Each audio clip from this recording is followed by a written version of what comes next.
Number 2, Frank Castle is dead. He died with his family. Number 3, in certain extreme situations, the law is inadequate. In order to shame its inadequacy, it is necessary to act outside the law, to pursue natural justice. This is not vengeance. Revenge is not a valid motive, it's an emotional response. No, not vengeance. Punishment.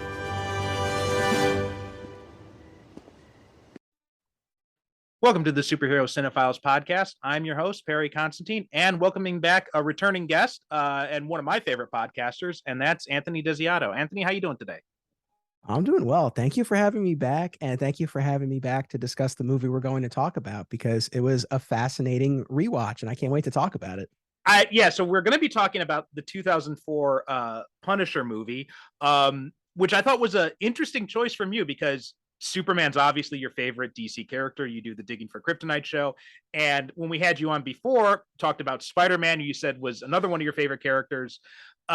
So when I invited you to come back on again, and we were trying to go through the list of stuff because you're doing your own podcast about the DC movies, and I was kind of surprised. I was not expecting you to choose The Punisher from that long list of Marvel films I gave you.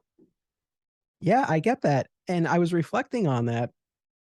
I guess I don't talk about it a lot, and it ended up being more of a phase than an ongoing piece of my fandom. But I was really into, and I read the entirety of the Garth Ennis Punisher Max series back in the day. I read it in trade. I still have that in trade. I'm looking at it on my shelf right now because as much as I've pruned a lot of my collection over the years, the Marvel Max stuff is not on the Unlimited app because it's for mature readers. So I hung on to that. And yeah, I have very fond memories of reading that series. And it is, I mean, admittedly, it is an outlier for me. The fact that it's Marvel, number one. And then even beyond that, Superman, Spider-Man, there's more natural crossover like we talked about last time. But yeah, Punisher is a little bit of an outlier for me. But man, I love that run. I love that run so much. And I had seen this movie before. And so it was kind of out there. And I was thinking about, what would be interesting? What would I want to revisit? What haven't you covered? And I was kind of narrowing it down, but I kind of came to this, and I was like, like that would be fun to go back to. Yeah. Before we dive too deep into the Punisher stuff, one of the things I'm doing with guests lately now is just kind of asking them what they're kind of into right now at the moment, like comics, movies, TV, video games, anything like that. What is kind of the thing that you're really into right now at the moment? So this is kind of easy. So the vast majority of the reading and watching that I'm doing is preparation for the Digging For Kryptonite podcast. But I would say the one pocket of content that I'm consuming that's just for fun, that's just for entertainment, is Cobra Kai. My wife and I just binged the current season. And it's so crazy because neither one of us is a huge Karate Kid fan. I mean, we were talking about this. It's like, I don't think I even saw the original 3 back in the day. I probably saw at least the first one, but I barely remember it. And these aren't movies that I've gone back to over and over again. But man, the show is so I know it's everyone's into it, so I'm not breaking any new ground here, but it's such a blast, so much fun. And we got through. I know you can identify as a parent of young children. It's like we barely ever binge anything anymore. We still watch, but whatever we're watching, it will take us a lot longer to get through than it used to. But we did Cobra Kai, and I think maybe 3 nights. I mean, back in the day, we would have done it in 1 or 2, but still 3 for not bad. We did it actually in one night, and almost one night. I fell asleep during the last episode. We'd almost, but it was like getting to 4 o'clock in the morning. we had gone through the whole thing because those episodes are so short that they're so consumable, and it's just like one more. And the next thing we know, it's 4 o'clock in the morning. But we had actually had a similar experience because my wife never had any foreknowledge or experience with the Karate Kid or anything like that. And like you, I had watched the original at some point when I was a kid. There was that whole, I'm not sure if this was I know you're a little bit younger than me, so I'm not sure if this was a little bit before your time, but there was this huge karate craze in America during like the late 80s, early 90s, thanks to Karate Kid, thanks to Ninja Turtles. Power Rangers came in kind of like at the tail end of that. But it was like this huge thing where like every kid was taking karate classes back then. And so that movie really kind of tapped into that. And I hadn't thought of those movies in years until and you being a fellow How I Met Your Mother fan, I think you'll appreciate this too. Whenever when William Zabka would appear on the show as himself. And I think in some way that kind of fueled the interest in a Cobra Kai series.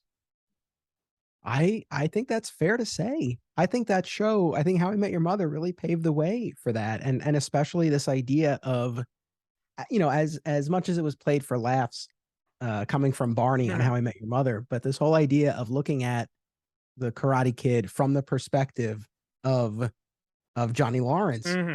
You know, I mean, it you know, you see that bear out in the show, and you know that was our way in when Cobra Kai started, and you know, kind of looking at everything from the lens of his character, you know, just really flipped everything. So yeah, I think that it owes a debt of some sort to How I Met Your Mother. I posted a tweet about like the most liked tweet I've ever posted, saying that it's Cobra Kai is such a weird show because the premise is so ridiculous when you sit and think about it. It's just like a bunch of these middle-aged and older guys going to war with each other for control over after-school karate clubs. Yeah, I mean that's the thing. You know, the adults' level of interest in the kids and just everyone's passion is even too small a word for obsession, maybe, and for the competition. Yeah, this obsession. It's like you really have to buy into that. And if you don't or can't, then yeah, I think you might look at this and be like what are they doing? But I think if you can get on board with that, like everyone is really into this, then it all tracks. And it's funny because I've gotten very wary of any sort of revival or continuation. You know, we've seen so many of them, and in my experience, at least, they're almost never satisfying. And in some cases, you're like, man, they should have just left well enough alone. Right. This, I feel like, is one of like the major exceptions where you look at it and it's like you just were able to breathe such new life. And the fact that, again, it works for someone like myself who didn't have that connection to it, really speaks volumes. So yeah, it's always such a treat when they drop one of those seasons. So that's what we just watched. Yeah, my wife's the same way. Like after she had watched the first season all the way through, we'd binged it, and she just got hooked right from the first episode. After that first season, she's like, I want to watch the movies now. So then we got the original 3 movies. So she's all caught up, and it's so wild just seeing like all the people they're bringing back in. And I saw an article the other day saying that there's, you know, Hilary Swank may be coming in because she was the next Karate Kid. So that'd be interesting too. But yeah, that's such a fun show. That would have been my thing. I think right now I'm still really into She-Hulk though. I'd mentioned this in the last episode too, but that is it's just like every episode that drops, I'm just right there. It's so much fun. It's just like this. It really leans into the comedy aspects of the MC, and it's basically like a legal dramedy set in the MCU, which is such a fun change of pace.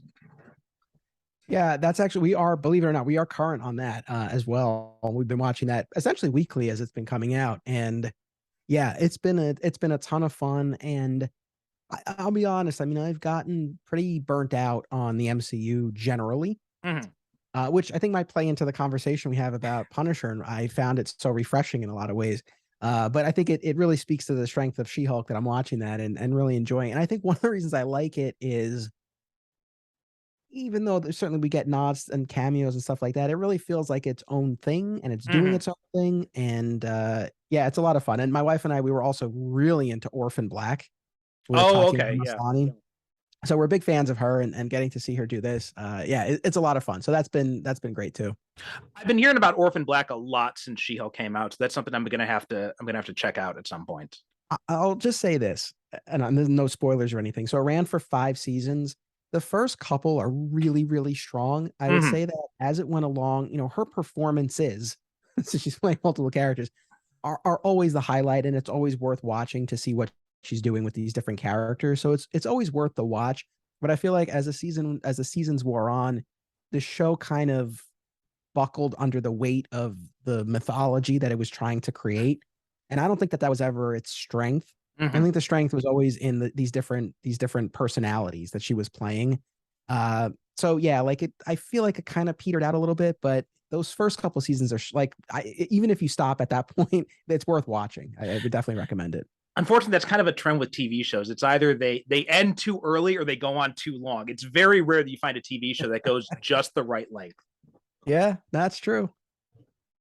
So anyway, The Punisher, you had mentioned the Ennis Max stuff, and that is, I had reread that a few years ago because they had the trades on sale at Comixology, and that was such a really interesting run of comics because they had taken the Punisher out of the Marvel universe completely, put him into basically a real world setting where he was actually a Vietnam vet. He had aged in real time. So even though he had fought in Vietnam, now in the modern day, he's like 60, and he's been doing this war on crime for like the past several decades. And it was such an interesting way to look at, because if you look at the early Punisher comics from like the 90s, like the Chuck Dixon stuff, it's very one note, right? It's very like, right-wing power fantasy type stuff. But this was like a very nuanced way of looking at different things about like US foreign policy, about the role of policing, about human trafficking. The Slaver's Art remains one of the most intense comic book stories I've ever read. And it was just like all these different parts of American society and global society too, because he had even gone after done stuff with Ireland and the IRA and stuff with Russia and the post-Soviet Union. And it was just and using the Punisher as kind of like the focal character as a way to go to tell all these different types of stories was really interesting. Yeah, I'm so overdue for a reread, and I remember so little of it, to be perfectly honest. I just remember enjoying it, and I'm trying to remember how I mean, I definitely read it in trade, but I feel like it might have been a binge, to be honest. Like, I don't think I was necessarily reading the trades as they came out. I feel like they were all out or mostly out, and then I kind of like tore through them, which the only downside of that is you look back and it's like this big blur. So I'm definitely due for a reread. And I should have taken them out again when I watched the John Bernthal Netflix series, which I really enjoyed that take on the character as well. But yeah, I'm really overdue for a read. But I did have very fond, even if I don't remember all the specifics of the comics, fond memories of the series overall, and really enjoying the take on the character. Did you ever read the Marvel Knight stuff, Punisher, that Ennis did with Steve Dillon? So I did read Welcome Back, Frank. Now for a really long time now, I believe they're all the Marvel Knights Punisher stuff is on the Marvel Unlimited app, I believe. But prior to that, those trades were long out of print. So I remember wanting to read them and not being able to.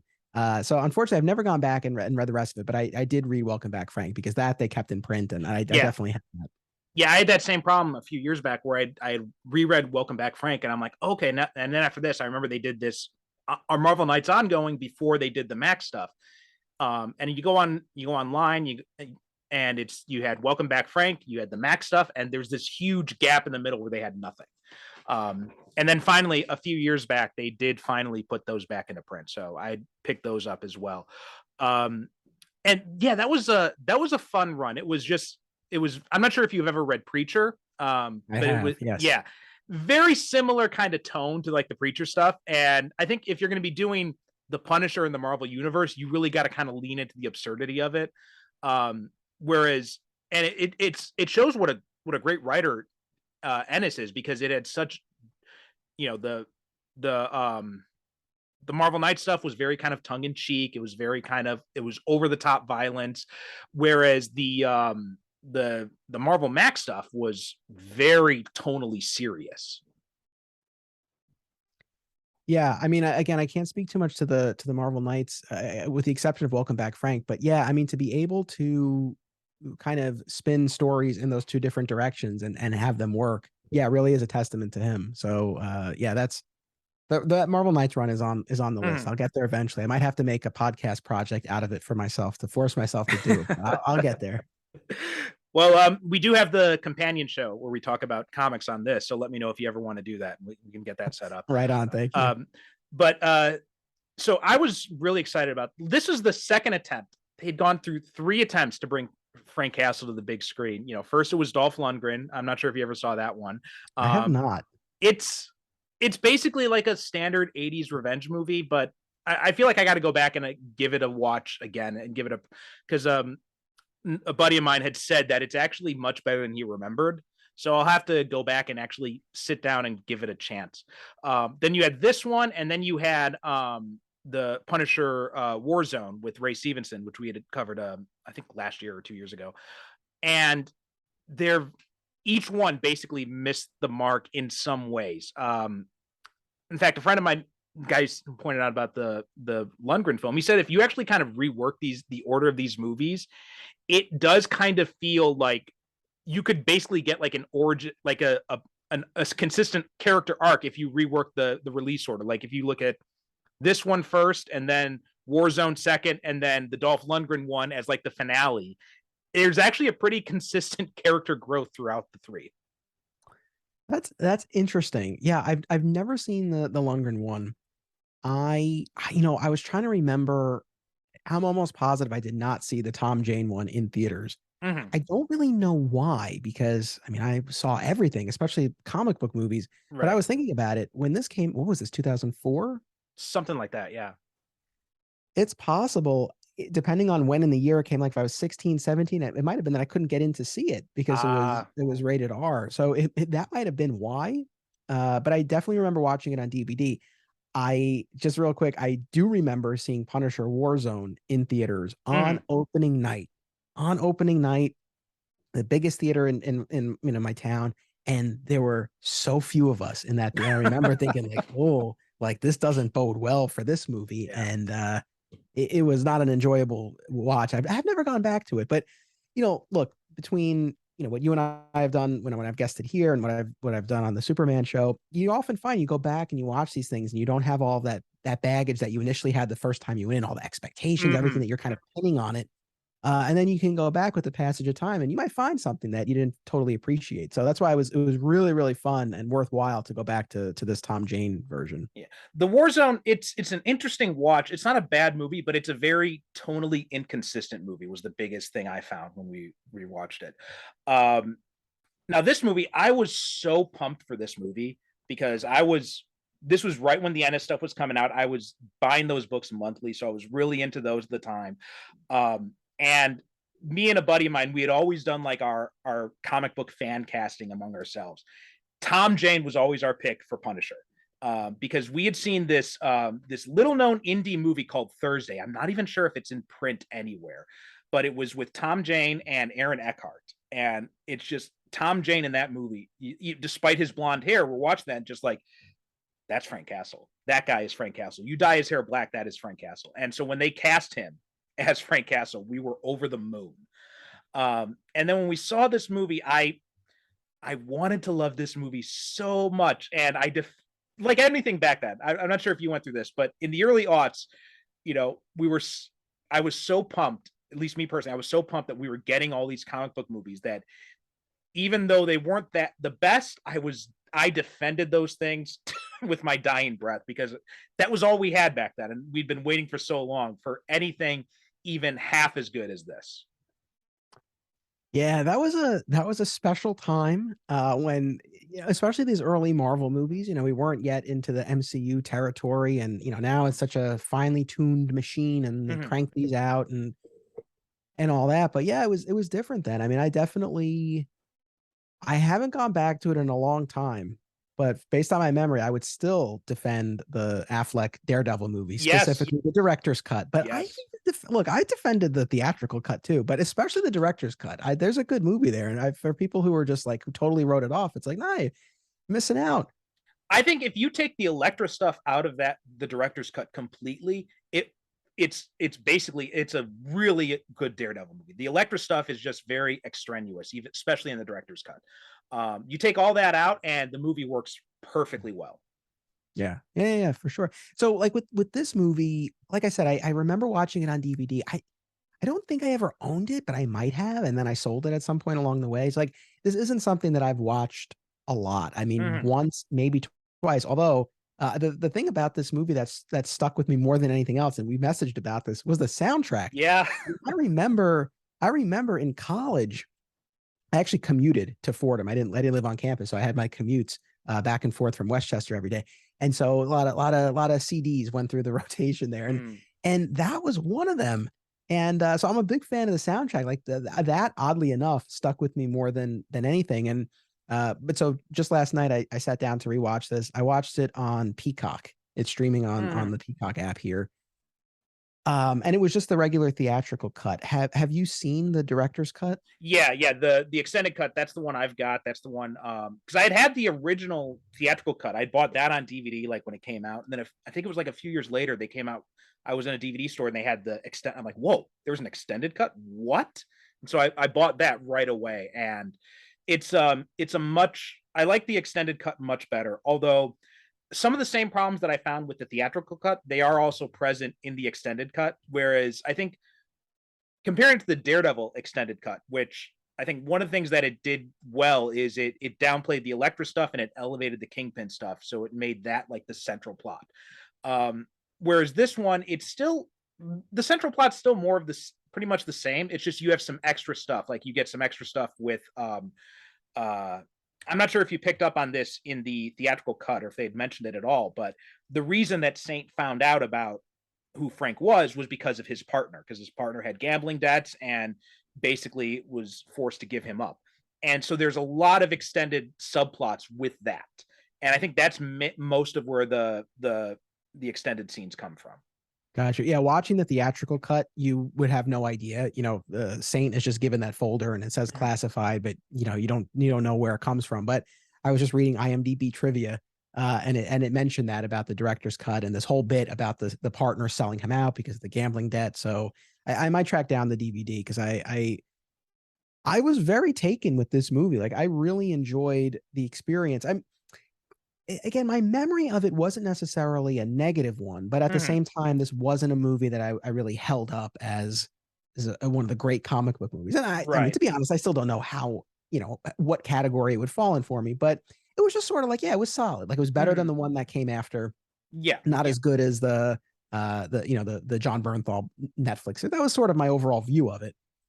And so I sat down to watch this last night, and I'll be totally honest, like my plan was to fold laundry while I watched it. I had a couple loads of laundry. I'm like, fold laundry, I watch this. And I didn't touch the laundry. Like I kept Nice. the lights out and I just like watched this thing and I was really into it. So yeah, I think I'll track down the extended cut because I'd be curious to take a look at that too. It's worth a watch. I know a lot of people have complained about the extended cut having some pacing issues, which I could definitely see that. I think one of the biggest problems with this is Jonathan Hensley's a very new like this is his first movie that he directed, and he hasn't really directed much since. So, and like I was watching the when I was watching it last night, I'm not sure if I know you've done some directing yourself, but I was picking up on the guy loves his fades, like lots of fades in and out of this movie. Yeah, I guess I didn't clock that so much. I didn't realize this was his first feature. I mean, as far as where this movie falters, for me, I don't know. I think the two main things, the Tampa setting, Yeah. it's not fatal to the movie, but I think it loses something by not being set in New York. And Travolta. I don't really care for him as our central antagonist here. And I know, this was still when he was sort of riding that career resurgence that started with Pulp Fiction and Mhm. everything, but this even still like 10 years after Pulp Fiction. I don't know. I was not into him in this, and that the movie kind of suffered in my eyes for that. I didn't mind Travolta, and I think one of the big reasons is because everyone was expecting him to be the more over the top version, like he was in Swordfish and Face Off and that kind of thing. And he was very subdued in this, which I thought was a nice change of pace for him. So I did like, so I think it was more just surprise at seeing Travolta not trying to chew all the scenery in sight. You know what, I'll co-sign on that because I definitely came into this again not having a super specific memory of it and expecting him to be chewing up the scenery. Like that was really my view. I was like, oh, you know, and I agree. It definitely was more restrained than you would have expected. So I'll give him that. But yeah, I think those are the two main things. And then, you know, ultimately, I don't know that it's really fair to fault the movie for this because it's meant to be an origin story and he's avenging the deaths of his family. But so again, like in and of itself, I think what we got is it works and it tracks and everything, but it's like you want to see the character now get to the next step to go beyond punishing those who hurt him and his family. Right. You want him out on the streets and acting his brand of justice. Yeah. And I guess that's where the next movie would have gone if they had made it, but we didn't, you know, we didn't get there. We didn't get there with this creative team and this actor. So it's like you watch this whole movie and it's like, whoa, like he is the Punisher, but not quite, not yet. And so I think that's like one of the big frustrations and missed opportunities with this. That is really the big thing for me because I had clocked it in the extended cut. The origin story takes 45 minutes to get through, right? It's 45 minutes before he, you know, recovers and then he goes back to Tampa. And yeah, I'll agree with you. The Tampa setting is a really weird choice. I mean, I know that, you know, in the comics, Frank has gone to different cities and all that, and that's fine. But for the first one, you really should establish him in New York. Like, I think that's really kind of key to that character. In sequels, you can have him go to different places, but I think the first one really should be in New York. Or at least, and I don't know exactly what if this was creative or if it was easier or cheaper to shoot in Tampa, or they just creatively they wanted to differentiate it from the other New York set superhero movies. I don't know, but if it's not going to be New York, I think if they had picked a city that still had somewhat of the same feel, a level of grittiness, if it was like Chicago or Detroit or like I don't know, like Tampa, Yeah. it just had such a different vibe to it. Like I said, it's not the sort of thing like I'm not going to die on that hill. It's not like, oh, that you know, that's where the movie fell apart, but it would definitely felt like an odd choice. And I think it would have, yeah, I think the movie just would have had a more effective atmosphere and vibe in the city. I'm not sure if you've ever been to Tampa. Have you? I mean, I've been to Florida, but no, I don't think I've ever been to Tampa. So I don't think I have. My grandparents, when I was a kid, they had a summer condo in Clearwater, which is like right across the bridge from Tampa. So like I'd spent like every summer of my childhood up until like high school in like the Tampa area. So like I've been to Tampa. Like Tampa is not a place that you're right. It's not a place you associate with a lot of crime and lawlessness or grittiness. It's a place you associate with a bunch of old retirees. Yeah. Yeah, no, for sure. So yeah, that you know, that aspect of it was you know, was a little tough to get on board with. Yeah. It's also weird seeing the Punisher walk around in this long trench coat because Tampa's really fucking hot. I wasn't even thinking about that, but yeah, very, very true. Very true. I think the origin story was because I think they made way too much of the origin story. I think it's, you know, and this is one of the things that I think that that Warzone did really well is it just did the origin story in very quick flashbacks, and that's all you really need. It doesn't have to be this whole drawn out thing where they wipe out his entire family at a family reunion. I think it's way overdoing it, I think. Yeah, that was a bit much. Now, I'll say, you know, that even watching this as a teenager, you know, that was, you know, it's hard to take, right? When you see his family get slaughtered, especially now as a parent, you know, especially when his wife and son are taken out. I mean, it's tough. And I overall I like the way that sequence was put together and everything. But yeah, I mean, it really, I mean, talk about overkill. It's like, yeah, the entire fam. And then you sort of wonder, I don't know, I know his wife and son, they're saved for last and he finds them last. And it is a powerful moment, but part of you wonders, like, does it take a little something away from their deaths, right? That it's part of this larger massacre of the entire family. I don't know. I did feel some of that as well.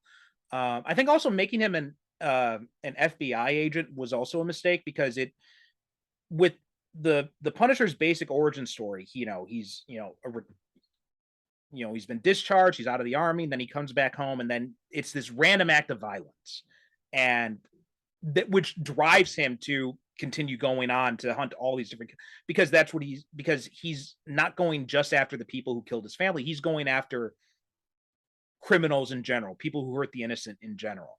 When you make it so specific to this is something that's connected to his work with the FBI, I think you lose something from that origin story. And also it raises the question of, well, I mean, an FBI agent's entire family gets taken out. The FBI is going to be pretty intense going after that. I mean, and I think the director's cut does help mitigate this a little bit, because you have his partner being the one who, so there's this question of, who can I trust and all that. And I get that, but it did leave that lingering question with me. And I never had that before and all the other times I've watched it, but that was something that stuck with me this time around. I'm totally with you. I think, and you see this bear out, obviously a lot of similarities, a lot of parallels between Frank Castle and Bruce Wayne, right? Mm-hmm. Losing immediate family members in a very violent way that traumatizes them and sets them on a path. And I think in both cases, I've spent a lot more time with the character of Batman, and different schools of thought there too. It's like, should it be Joe Chill? We know who it is and he's apprehended and he's brought to justice, or should it be some unnamed faceless gunman who just sort of represents all of the evil of Gotham City that's forever out there? That's kind of where I go. I prefer that iteration. Yeah, same here. But then you have other takes where it's, part of this Court of Owls conspiracy, and similarly with Punisher. It's been a while since I watched that first season of the Bernthal show, but I think there too, right? The idea was that there was the government, right? Like it was a whole military angle to it, right? With that whole conspiracy.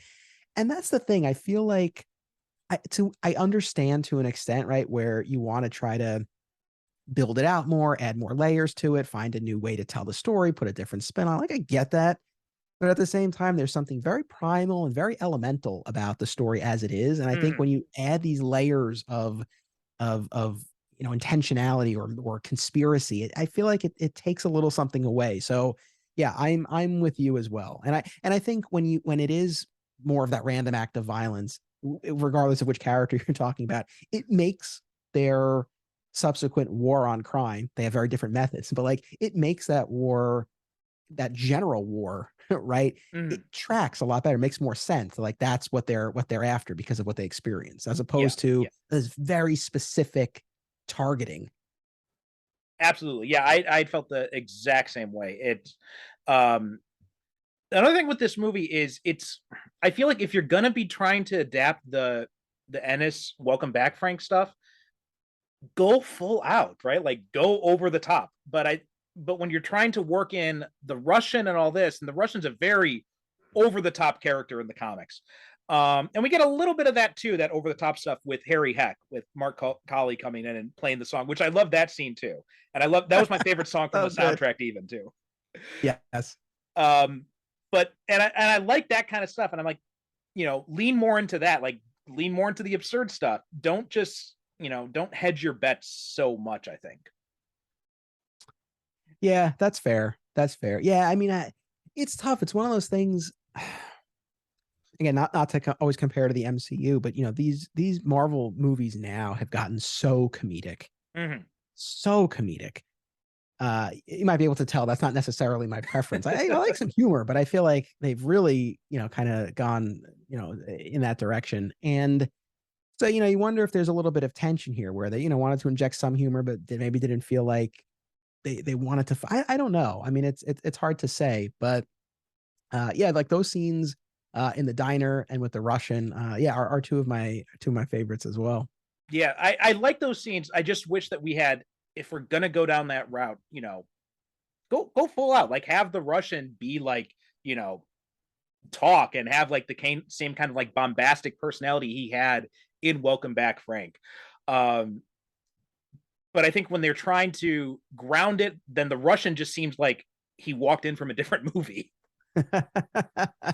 Yeah, no, I do get what you're saying. I want to say is I don't want to forget, again, going back to how I felt that it was refreshing to go back and watch this, because even if this was this filmmaker's first movie, and I know I was reading the IMDb talking about how the budget for this came in a lot lower than what Yeah. the filmmakers were intending, and they had to cut corners and stuff like that and scale it back. But all that being said, I just appreciated how practical and like tactile this movie felt. And you're watching it and it's not a CGI fest.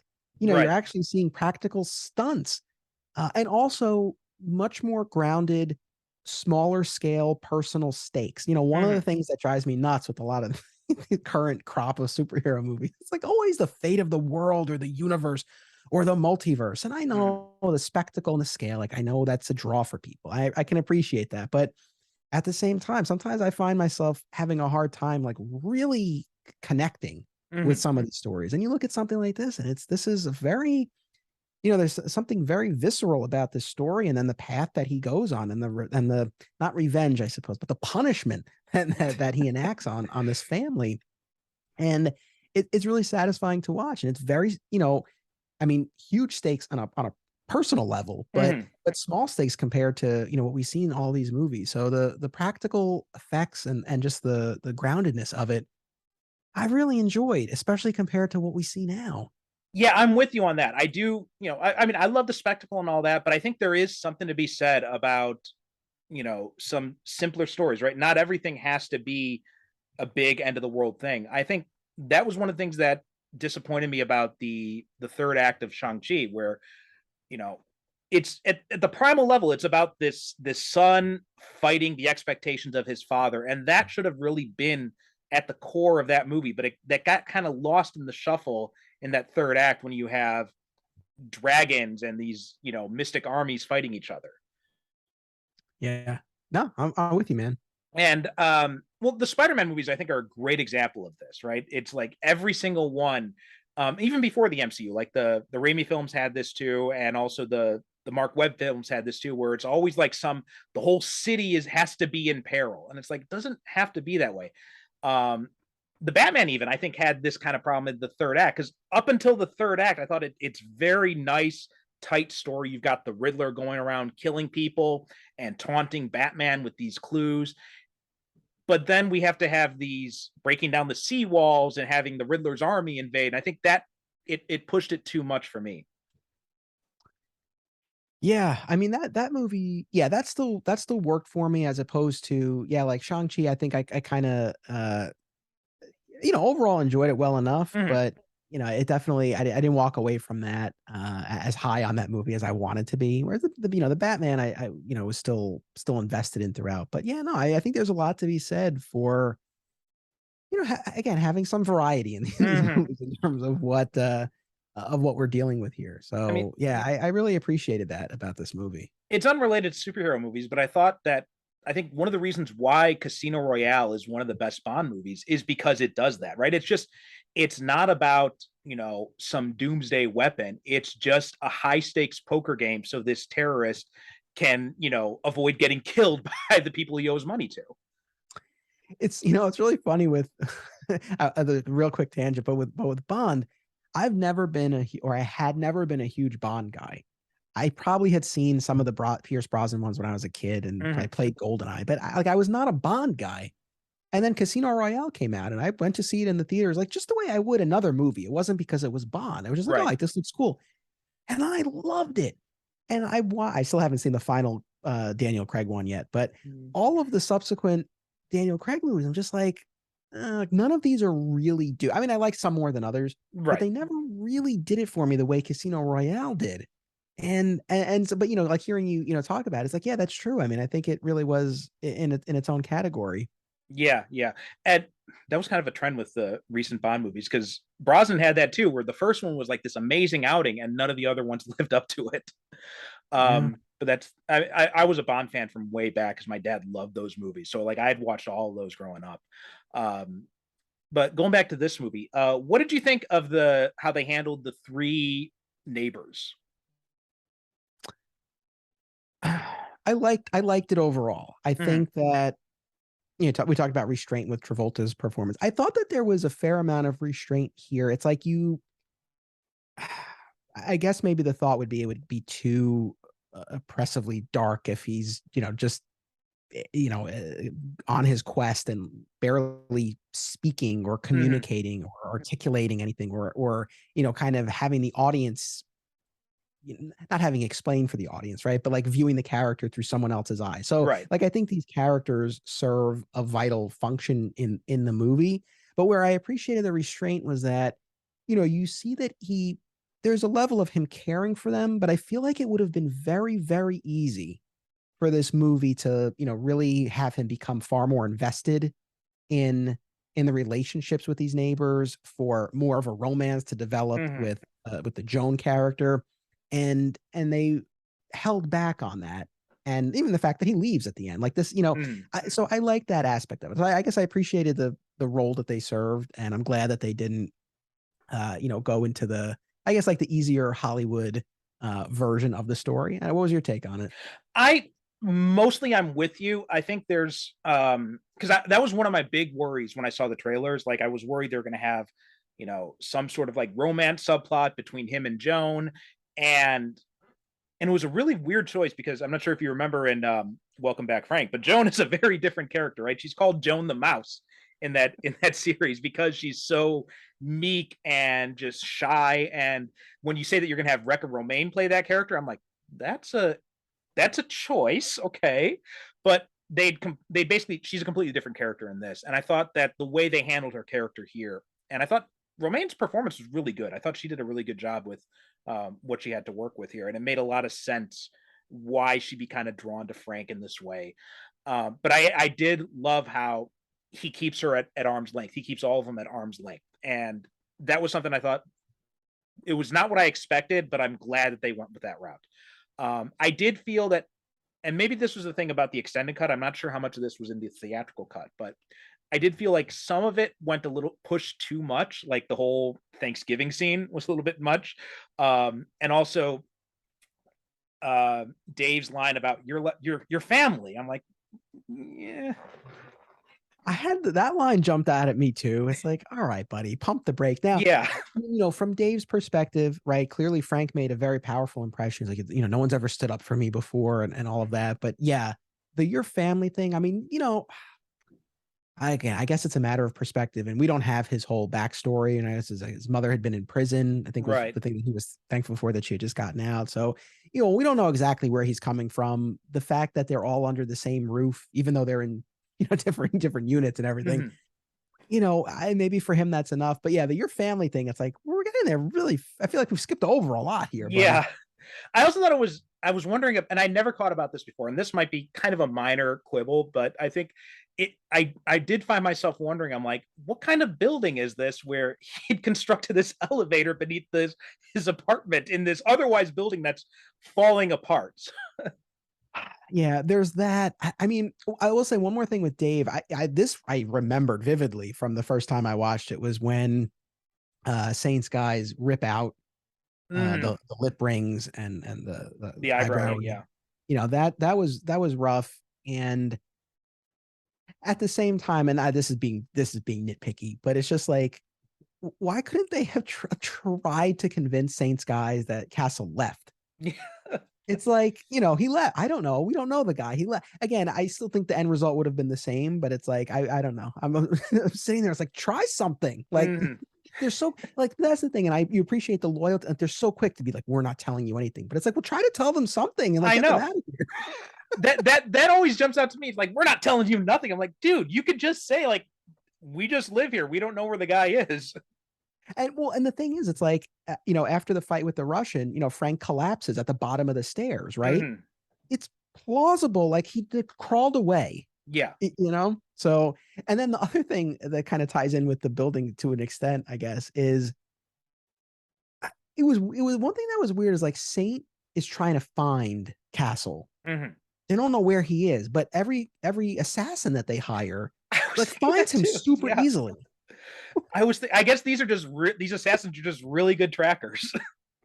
I guess. I mean, like that's something that, not that I would have needed much time on this, but I would have appreciated whether it was with the Mark Colley character or the Russia, like just like a 30-second thing of showing how they tracked him down, because it's like this big mystery. No one can find him.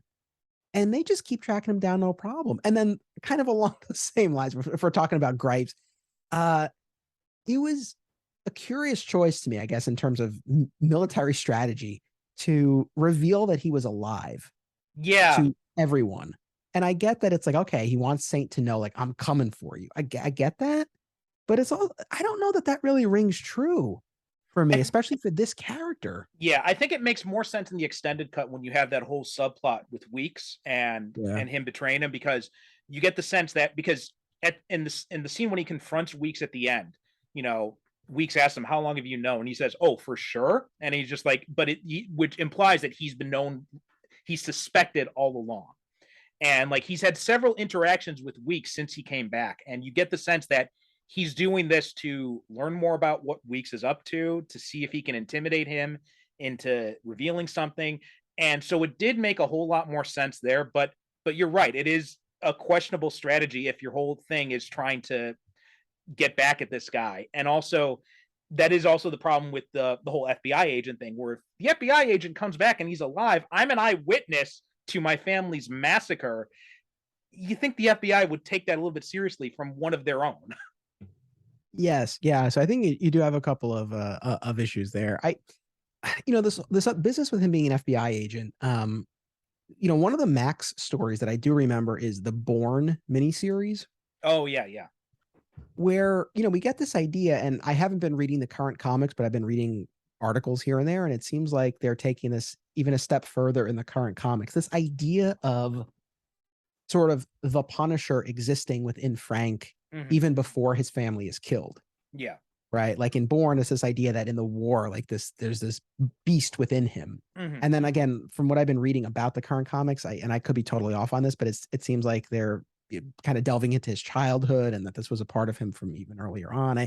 Your mileage on that may vary whether you like it or not, but I don't know, this notion that he's this haunted man to begin with, and that there's something within him, and then the murder of his family brings it out. I do think there's something compelling about that. You watch him as the FBI agent and at the family reunion, and he's like pretty well adjusted. It seems for the most part, which again, I don't think I'm not a knock on the movie per se, but I do think that there's potential to mine more interesting psychological territory. That maybe doesn't place for that here, but that was the other thing that I was thinking about watching him in his FBI mode. It's just like, I don't know that this really, again, rings true to what I think of as the character. Totally. Exactly. No, I felt the exact same thing. I think one of the things that the Netflix series did really well is it really dug into the PTSD side of it.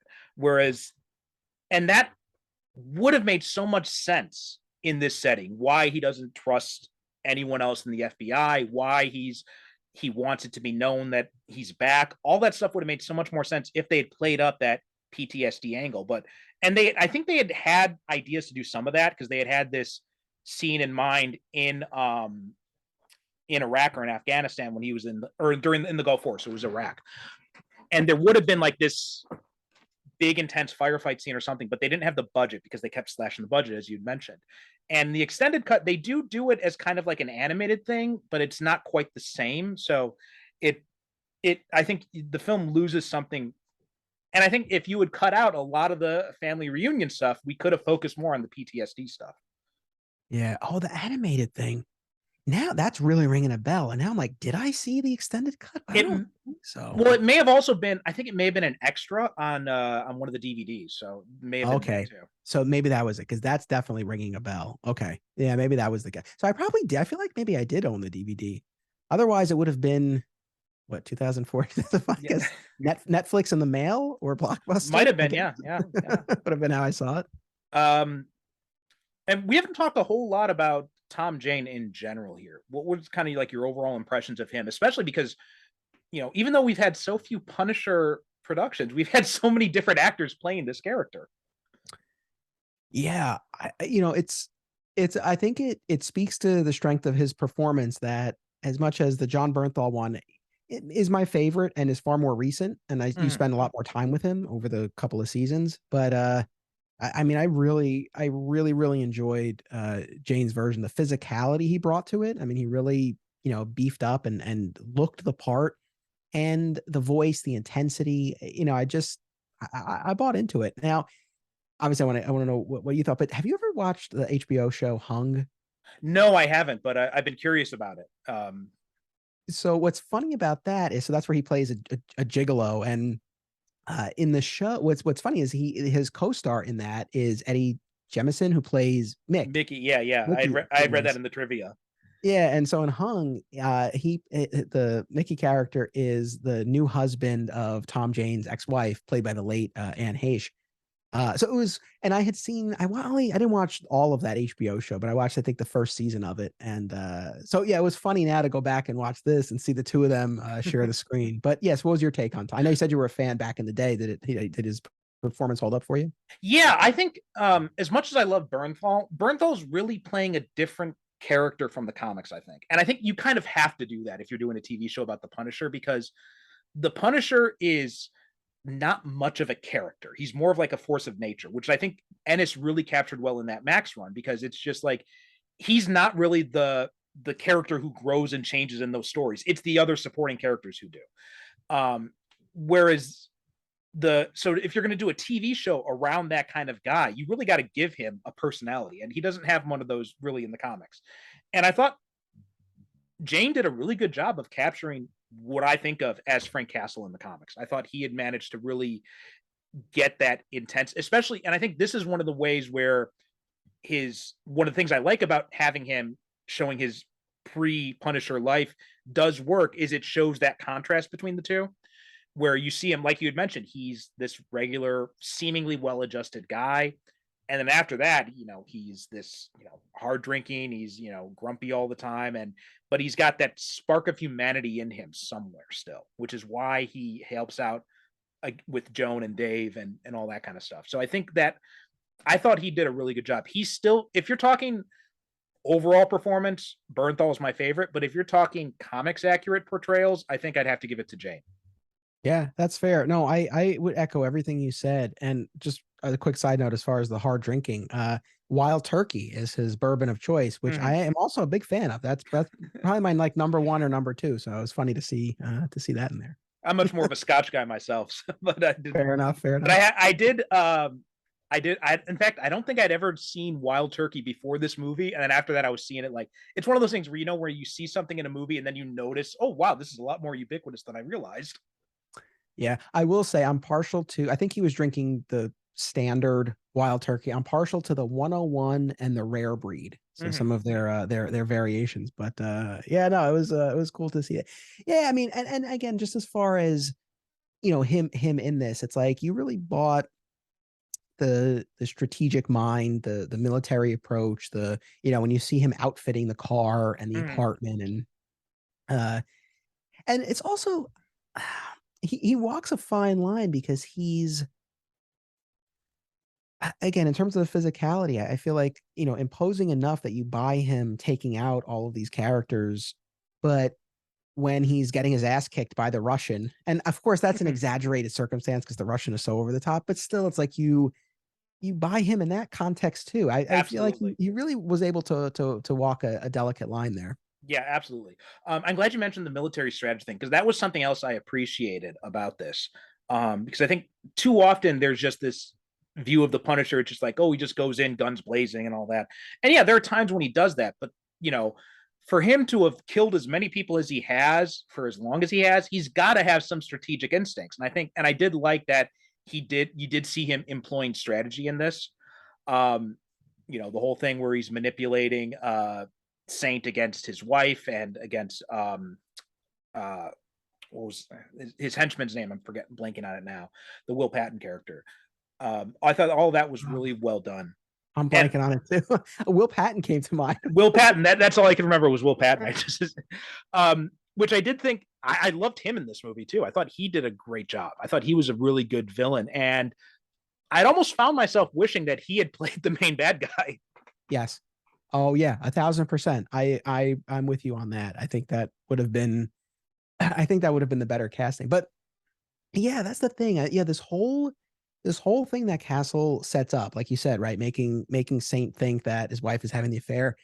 It's like you need that. I mean, I think it shows you, again, the strategic mind of the character, but it also again, if he's just going around like walking into places and shooting them up, and I don't know that's something that's really going to necessarily like resonate and carry a movie. But here to like really see the lengths that he goes to, and it's not, yes, there's ultimately the physical punishment, but it's the psychological punishment as well. So there are these different components to it, and you see, like, that's the thing as far as the strategy, like you really see him dismantling this guy's operation, taking out the money, right, and ruining his business relationship with the Cubans, and then tearing apart his personal life, making the guy think that his wife's having an affair. All of these things build and build until when you have that final confrontation, Saint's already a broken man. And Castle's taken away everything from him. So it's again, like I said before, like very visceral and very satisfying to watch Castle go about all of this. Absolutely, yeah.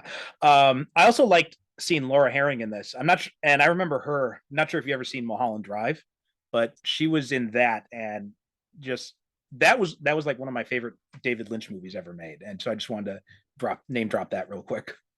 Gotcha. Very nice. But yeah, overall, I think and I did like that. And that was, I think, a weakness of Warzone, is it did just go with the guns blazing approach. And another thing too is I think they really nailed the look of the Punisher in this, more so than anything else until the Netflix series. But the whole just like, it's just this stained t-shirt type of thing, and he's got the trench coat. He looks like he stepped off a Tim Bradstreet cover.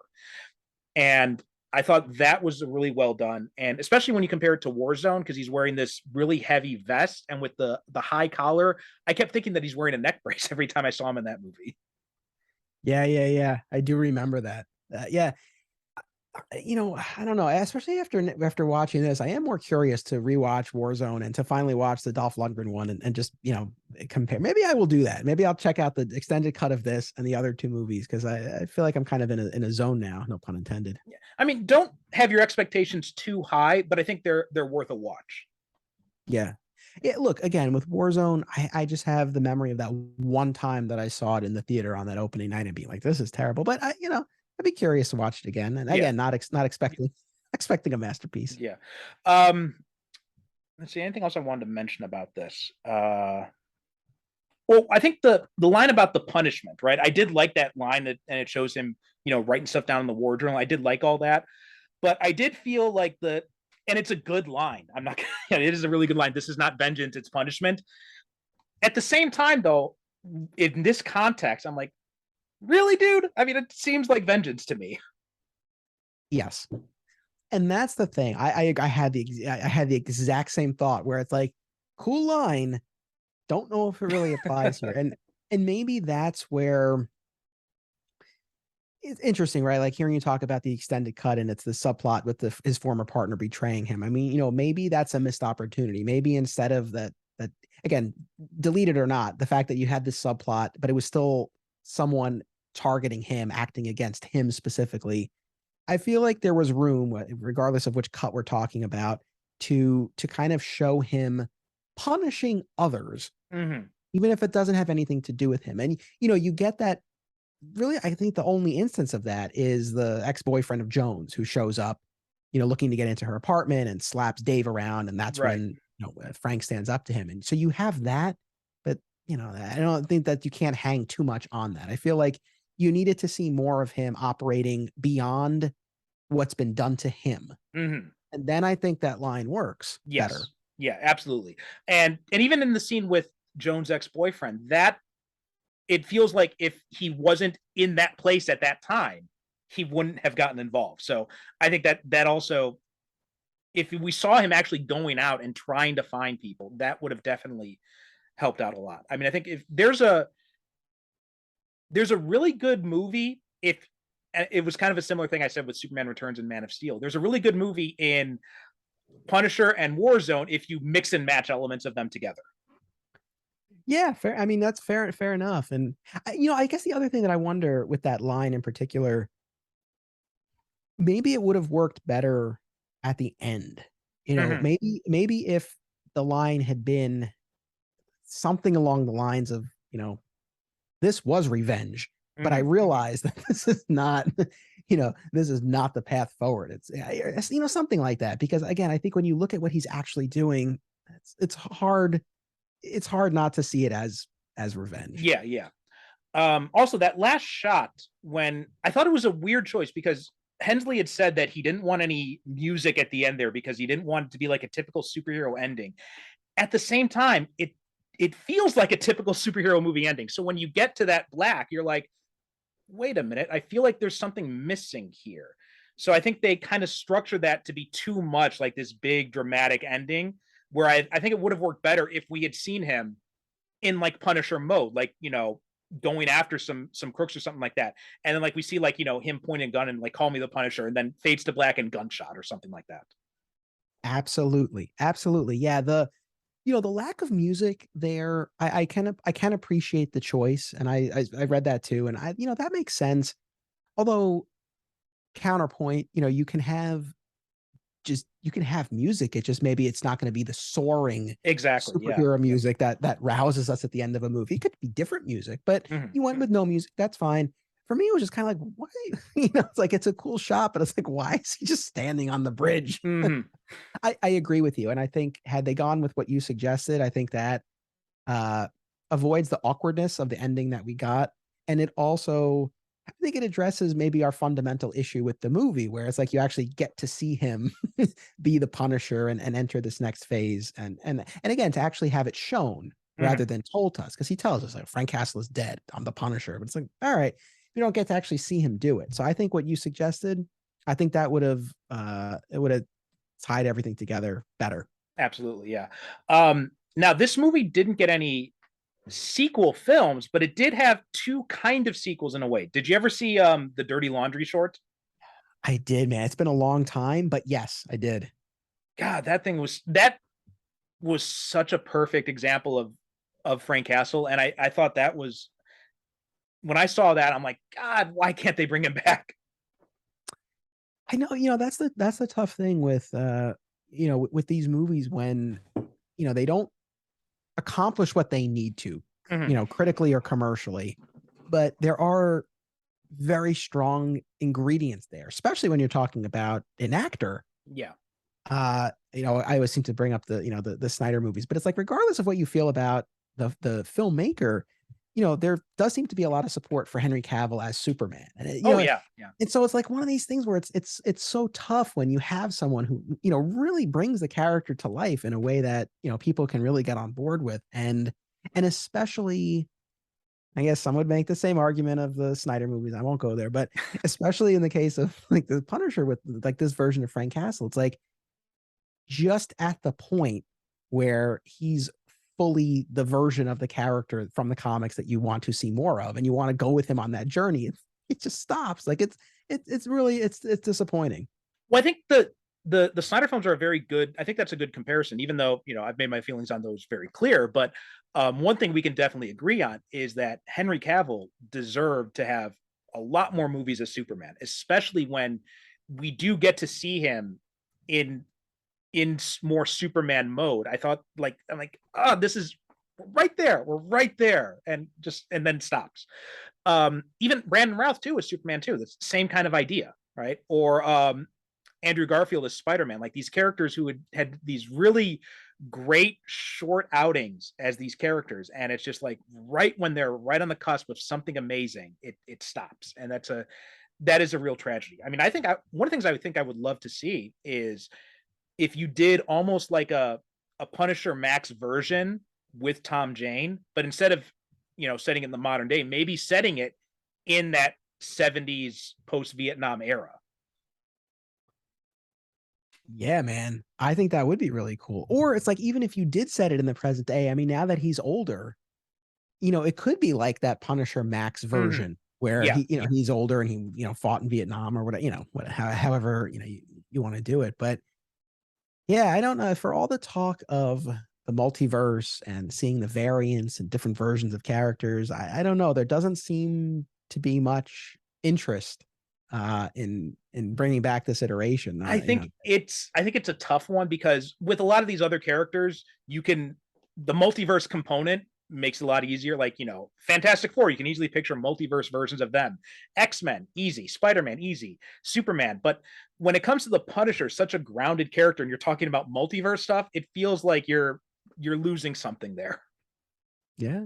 Although, as of this recording, recently they announced the sequel to the Constantine movie with Keanu Reeves. So I was like, you never know. You never know. Yeah. But yeah, I know it would be cool to see him get another outing as the character. And I, this wasn't an argument that I think I would have made, 2 days ago. But now after rewatching this, it's like, yeah, man, he was really good. And this was a solid movie. I really feel like for anyone who hasn't watched it or just kind of wrote it off or forgot it, it's like, go back and give it a spin, because it's a solid movie. It's not, again, I don't want to like oversell it, but it's a solid movie. It's got some good performances in it. It's got a lot of solid scenes. It's got some good action. It's definitely worth a watch. And when you were talking about Snyder too, it made me think he would actually be a really good choice to direct a more like Ennis version of like the Welcome Back Frank storyline, because he can do that kind of over the top action stuff. And I think, that would be really interesting to see. Yeah. I'd be on board with that. I mean, we're at this point right now where I know Disney Plus is doing a Daredevil show, bringing back the Charlie Cox version from the Netflix shows. But it's like, as of right now, it's like, we don't know what, if any, future there is for the Punisher. It's like, I'm sure they're planning something. Right. But then again, I don't know. It's hard to say, especially it's Disney. I mean, it's Marvel, but it's Disney. So it's like, I don't know. So I feel, so I want to get something, and whether it's Bernthal, whether it's Tom Jane, as unlikely as it is, it's like, I'd like to see the character get another go. Yeah, definitely. There was also one other kind of sequel to this. Did you ever play the Punisher video game? No. On the PS2. Oh God. So Tom Jane did the voice in that, and Howard Saint's son, what was his name? I can't remember his name, but he the one he gives the grenade to, he had survived and he became Jigsaw in the video game. And that's cool. It was such a really good game, and it was so Garth Ennis co-wrote the script with Jonathan Hensley, I think, actually. So it was very true to the comics, but it also served as kind of a sequel to this movie. There were some changes, like for example, he is a Vietnam War vet in that, but other than that, it's basically a sequel to the movie. And God, that's one of those things where the game's out of print now, obviously, and it's not available anywhere because of rights issues and all that. But if by some way you can find a way to play that game, it was such a blast to play. Oh, wait, you say PlayStation or PS2? It was PS2. PS2. All right. I'll check. Even if there's just I know a lot of people post gameplays on YouTube. It's like, even if something like that exists, I'd be curious just to see it. Yeah. I mean, there was one mechanic they had there where they had these interactive torture scenes where you had this option to to interrogate someone, and at the end you had the option kind of like let them go or to like torture them with like whatever environmental thing was there. And it was brutal. It was definitely, and it's definitely wrote some of that. Yeah, sounds like it. But yeah, and I think that basically brings us to the end of Punisher. Like we said, it's decent film. Some missed opportunities, especially with the actor not getting a better shake after this, because he was really committed to doing the sequel for a long time, and then it just kept getting delayed, and he finally just gave up.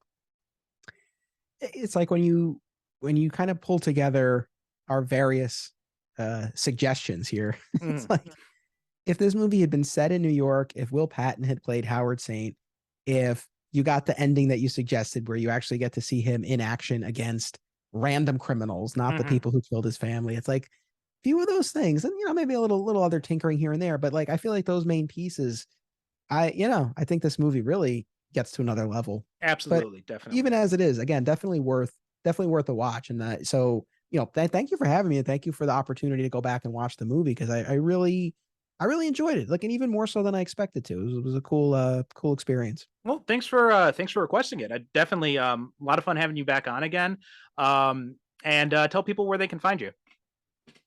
Yeah, so I have 2 Superman themed podcasts right now. One is called Digging for Kryptonite, a Superman fan journey, and the other is another exciting episode in the adventures of Superman, where we are rewatching the George Reeves television series. So both of those shows are available on all major podcast platforms. I would say if you're curious about that or any of my other shows or documentaries, the main hub, the main place to go is flatsquirrelproductions.com. So links to everything are there, and I hope you'll check out some of the shows, and I hope you enjoy. Also, we talked a little bit off mic about this, but if anyone's interested, at the time of this record, you guys will listen to this. It's been out for a while, but at the time of this recording, it's, September. He just came out with the first episode of what's it called? Summoning the Zords. Oh, yes. I mean, yeah, we've got a few different podcasts going, but yes. So I also have, for any Power Rangers fans out there, I do have a show called Summoning the Zords, a Power Rangers fan journey. And yeah, we were talking off mic. It's, that was, along with Superman, like that was the big fandom of my childhood. And Superman has stayed with me all these years, and I've continued reading and watching, but Power Rangers was, just sort of something that was part of my life as a kid, and then not so much moving forward, with, limited exceptions here and there. Right. But it's like to go back and rewatch and then to read the new comics. It's so fascinating. So yeah, any Power Rangers fans, it's called Summoning the Zords. Yeah. Okay. Well, Anthony, thanks again for coming on. And as always, anytime you want to come back, you're more than welcome to. Thank you so much. All right, that does it for this episode of Superhero Cinephile. SuperheroCinephiles.com is the website. Super Cinema Pod on Instagram and Twitter. And remember, if you subscribe to the Patreon page, you get these episodes a week in advance. Plus, you also have the companion show, the Superhero Cinephiles Book Club, where we talk about comics and graphic novels, all that fun stuff. Thanks so much for listening, and we'll talk to you next time. If you enjoy the Superhero Cinephiles, then you'll also love my companion podcast, the Superhero Cinephiles Book Club. All my Patreon subscribers get access to this exclusive podcast where I review superhero comics and graphic novels. Not sure what comics you want to read next or what you should dive into? I've got you covered on that. I'll be doing reviews, recommendations, and also talking to you about useful entry points if you're interested in reading some comics but don't know where you should start. Plus, you'll get access to all episodes of the main show a week before everyone else. On all of this for as little as just $1 a month. All you have to do is go to patreon.com/supercinemapod, and you can sign up at any subscription amount to get started. Thanks so much for your support, and please don't forget to rate and review us on Apple Podcasts or wherever you get your podcasts.